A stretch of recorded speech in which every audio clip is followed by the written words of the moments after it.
नमस्कार, आप देख रहे हैं नेक्स्ट जेन ब्रॉडकास्ट। मैं हूं अनीशा और आज हम बात करने वाले हैं इंडिया के फर्स्ट फ्रोजन जू के बारे में। तो चलिए इस वीडियो में और इस वीडियो के माध्यम से जानते हैं पूरी कहानी।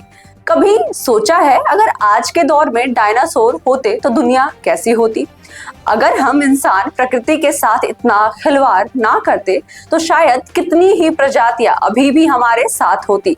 लेकिन क्या हम अपने अतीत के गलतियों को सुधार सकते हैं? क्या इंसान इतना विकसित हो चुका है कि वह लुप्त हो चुके जानवरों को फिर से जीवित कर सके? यह कोई साइंस फिक्शन मूवी नहीं है, यह एक वैज्ञानिक क्रांति है। भारत में पहली बार एक ऐसा प्रोजेक्ट शुरू हुआ है जो भविष्य में विलुप्त प्रजातियों को फिर से जीवंत कर सकता है। तो आइए इस वीडियो में जानें फ्रोजन जू क्या है और यह कैसे काम करता है।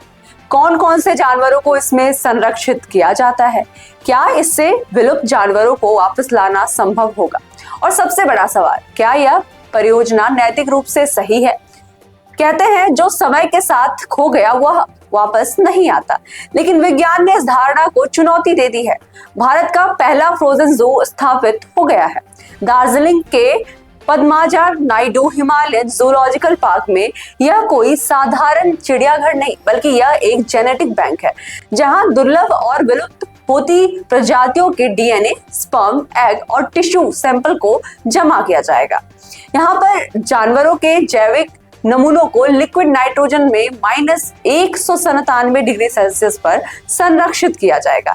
इससे हजारों सालों तक सुरक्षित रह सकते हैं। यह परियोजना कैसे काम करेगी? तो पहली प्रक्रिया जो शुरू होती है वो इस तरह है। जानवरों से डीएनए और कोशिकाओं के नमूनों को लिए जाएंगे। दूसरा स्टेप की अगर बात करूं तो इन कोशिकाओं को -197 डिग्री सेल्सियस पर लिक्विड नाइट्रोजन में स्टोर किया जाएगा। तीसरे स्टेप की बात करूं तो भविष्य में इन्हीं कोशिकाओं का इस्तेमाल कर क्लोनिंग या टेस्ट ट्यूब ब्रीडिंग संभव हो सकती है। लेकिन सवाल उठता है, क्या वाकई हम विलुप्त होते जानवरों को बचा सकते हैं? प्रकृति ने हमें अनमोल खजाने दिए हैं, लेकिन हमने उन्हें खो दिया। फ्रोजन जू में इन दुर्लभ प्रजातियों को संरक्षित किया जा सकता है। आपको बताते चलो कि इसके लिए फ्रोजन जू में जो सबसे पहला प्रजाति बताया जा रहा है वो है रेड पांडा। हिमालयन फॉरेस्ट का मासूम चेहरा अब सिर्फ 2500 बचे हैं।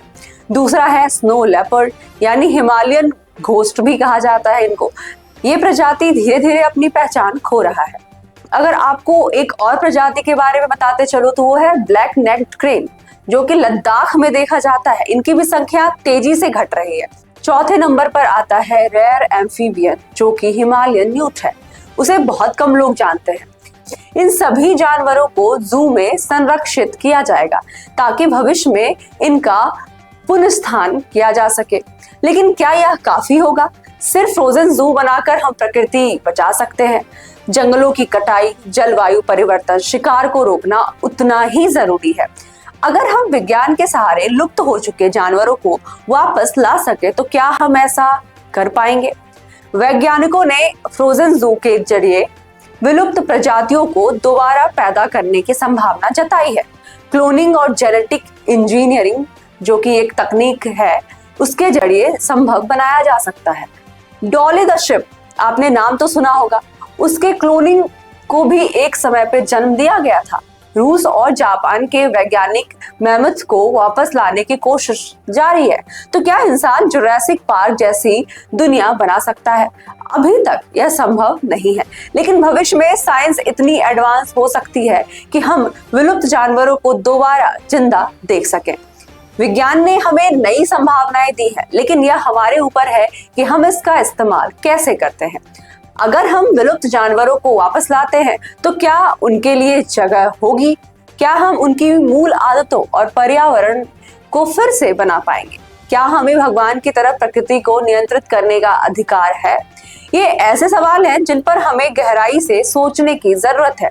अगर हम अभी नहीं जागे तो हमारी आने वाली पीढ़ियां सिर्फ किताबों में नहीं, इन खूबसूरत जानवरों के बीच में भी देखी जाएंगी और देख पाएंगी। अब आपको वीडियो के अंत तक ये बताते चलो कि जंगल को आप जितना बचाएंगे, पर्यावरण संरक्षण उतना ही बढ़ेगा, शिकार को रोकना उतना ही जरूरी है और साथ के साथ पर्यावरण के प्रति जागरूकता भी जरूरी है। फ्रोजन जू विज्ञान के शक्ति का प्रमाण है, लेकिन असली सवाल यह है कि क्या हम इसे सही दिशा में उपयोग कर पाएंगे। अगर आप इस पहल का समर्थन करते हैं तो इस वीडियो को लाइक और शेयर करें, कमेंट में जाकर सेव वाइल्ड लाइफ लिखें।